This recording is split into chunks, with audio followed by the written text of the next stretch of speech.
information provided in this video is for educational and informational purposes only. It is not intended to replace professional medical advice, diagnosis, or treatment. Always consult a qualified healthcare professional for accurate diagnosis and appropriate medical care. Complete blood count, जिसे आमतौर पर CBC test कहा जाता है, खून का एक सामान्य लेकिन सबसे ज्यादा किया जाने वाला रूटीन टेस्ट है। ये शरीर में खून के डिफरेंट कंपोनेंट्स जैसे आरबीसी, डब्ल्यूबीसी और प्लेटलेट को इवेलुएट करता है। ये टेस्ट डॉक्टरों को कई बीमारियों की डायग्नोसिस, मॉनिटरिंग और ट्रीटमेंट में मार्गदर्शन करता है। सीबीसी टेस्ट में RBC count, RBC indices measurements, haemoglobin estimation, platelets count, WBC total and differential count शामिल है।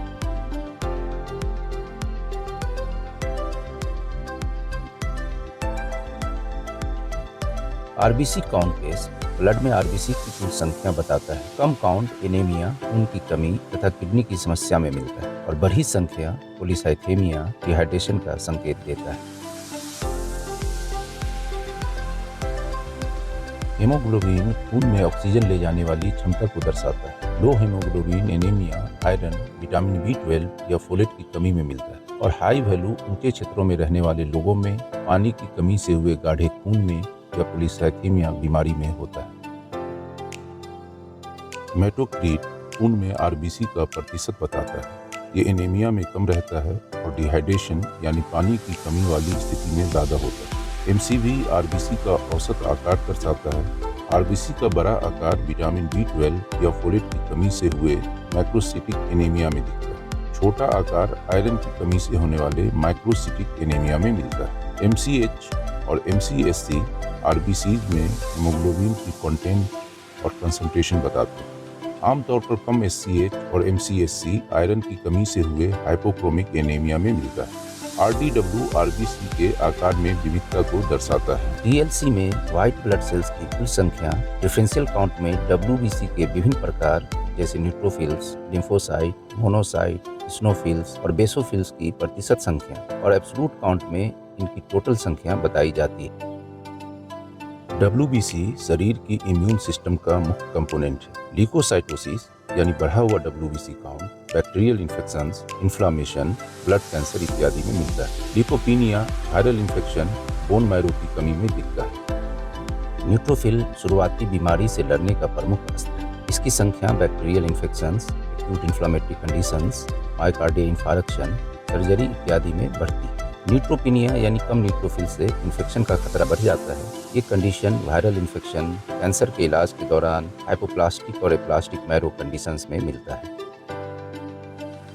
लिम्फोसाइट शरीर में प्रतिरक्षा प्रणाली को सक्रिय रखता है और प्रतिरक्षात्मक मेमोरी बनाता है ताकि शरीर को पहले से हुए इन्फेक्शन से बचाव हो। साथ ही इन्फेक्शन के खिलाफ प्रतिक्रिया को नियंत्रित और संतुलित रखता है। लिम्फोसाइट्स का बढ़ना वायरल इन्फेक्शन या लिम्फोप्रोलिफरेटिव डिसऑर्डर को बताता है। समान संख्या से कम lymphocyte HIV, AIDS, autoimmune disorder इत्यादि में मिलता है।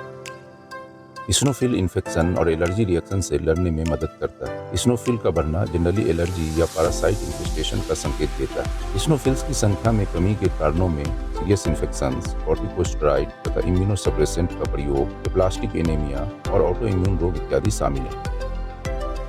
मोनोसाइट का मुख्य कार्य इन्फेक्शन और इन्फ्लामेशन के खिलाफ लड़ाई लड़ना और डैमेज टिश्यू की मरम्मत में सहायता करना।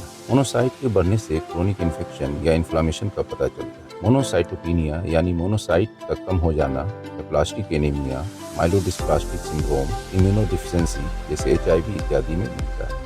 बेसोफिल्स प्रतिरक्षा तंत्र का हिस्सा होती है। ये रक्त में बहुत कम मात्रा में पाई जाती है लेकिन एलर्जी और इन्फ्लामेटरी प्रतिक्रियाओं में महत्वपूर्ण भूमिका निभाती है। बेसोफिल्स का बढ़ना क्रोनिक इन्फ्लामेशन या माइलोप्रोलिफरेटिव डिसऑर्डर का इशारा देता है। बेसोफिल्स के कम होने की स्थिति वायरल संक्रमण और कॉर्टिकोस्टेरॉइड थेरेपी में मिल सकती है।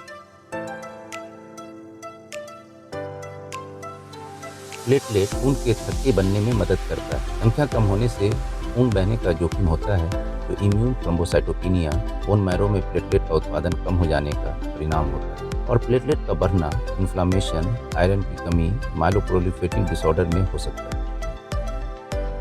सीबीसी जांच एनीमिया डायग्नोसिस और इसके टाइप्स को क्लासिफाई करने में सहायक होता है।